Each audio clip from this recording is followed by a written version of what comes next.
Hello everyone, welcome back. Today we're going to be working on our pistol training, and it is 12 degrees today. It actually warmed up from yesterday. Yesterday I think it was about 5 degrees. So obviously in this type of weather we need to be using gloves. Okay. Now, ideally I'd like to be using these guys. I'd like to be using these mittens. Well, the problem is that, obviously, with the mittens, I don't have that trigger finger, right? I need the trigger finger in order to be able to pull the trigger. The Russians actually perfected this during World War II. What they had is they had a glove design where basically these three fingers here were a mitten, okay? It was actually a four-finger mitten over here, and then they had an index finger over here. And what that allowed you to do is it allowed you to actually pull back your finger, okay, pull back your index finger, your pointing finger, and insert it into the mitten section over here. And then when you needed your trigger finger, you would basically pull it out, and you would have your trigger finger, okay? Because when it's this cold, when it's like 5 degrees, I mean, basically you need a mitten. You need to keep those four fingers together so that they can generate warmth among themselves. So what this glove needed would be basically a finger index part there, where I could basically pull my index finger out, stick it up in there, and be able to use, to pull the trigger. Unfortunately, that technology has been lost. Okay, since World War II, since the Russians used it during World War II against the Germans, I have not seen anybody sell a glove like that. And that makes all the sense in the world. I mean, they sell all these fancy shooting gloves, right, that they charge you $50 and $60 for.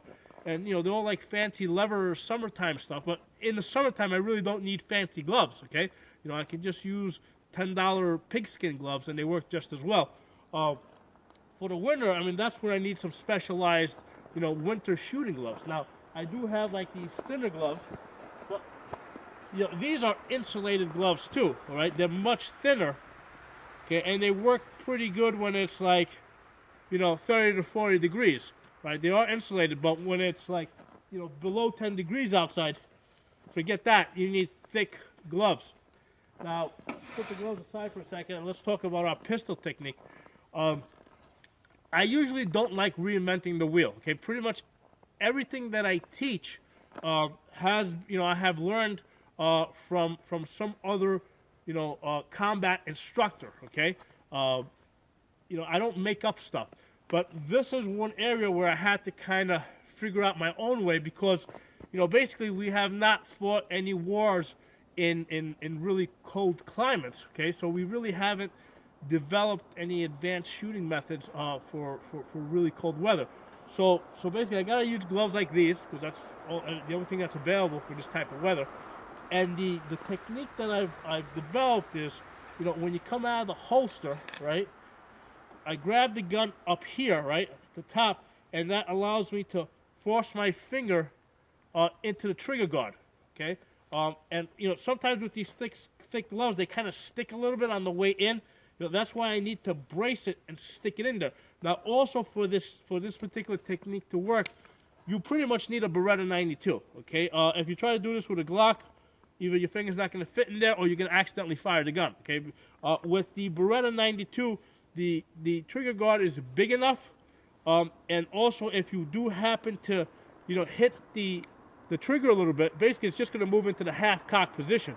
And you still have, at that point, you have even more room. And there's still, from that point, there's still a lot of travel, right? If I hold it this way, there's still a lot of travel that has to happen in order for you to fire the gun, okay? So the Beretta 92 is really a good gun to be training with in this type of weather. And believe it or not, I've actually been quite busy in this weather. I mean, yesterday was like 4 degrees outside, and I had a couple that, man and woman that I was training, outside in this type of weather. Okay, it was at a different location, but I was training. And today, I had 2 young ladies from New Jersey that I was training.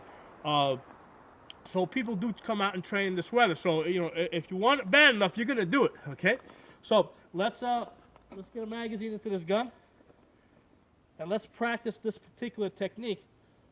Actually, before we even practice the technique, we're gonna basically put the magazine down. We're gonna basically run dry for a couple of times with this. Okay, so basically, grab the gun, come out, grip it. Make sure you grip it far enough back from the muzzle.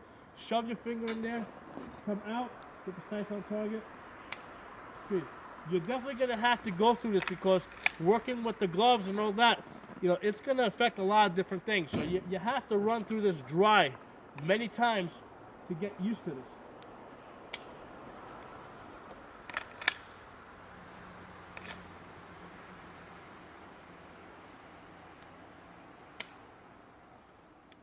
Obviously, you're not going to be as fast, you know, as in the summertime when you have a t-shirt on and you're not wearing gloves, or you got really thin gloves on.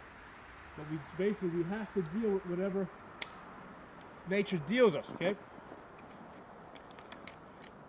Magazine in, decock it. Okay. This is basically the only gun that I will do these type of drills with, the Beretta 92. It's the only gun that will fit the trigger guard. It's the only gun that has enough travel in the trigger, so I know that I'm not going to accidentally fire the gun during this drill. Okay, and then make sure you decock the gun before you holster it.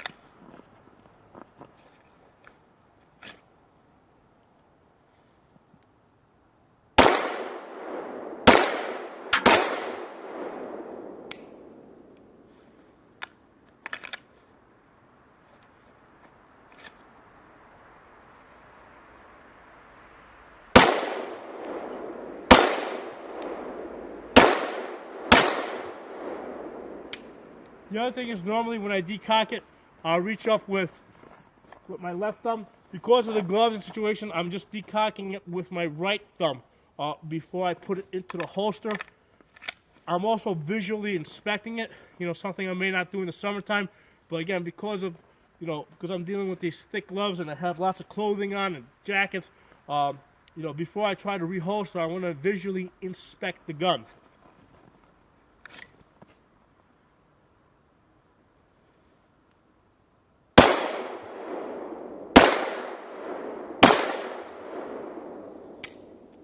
Okay. So again, I normally don't like to reinvent the wheel, but this is a situation where I really have no choice. You know, there is no other. We have no history of really fighting in wars in sub-freezing temperatures for me to draw on the experience of veterans from. So I kind of have to use what works. If you guys find a better way, please let me know. I look forward to hearing your opinions, your ideas. This is kind of new territory. Working with thick winter gloves in sub-freezing temperatures. And trying to make it work. I'll talk to you guys next time.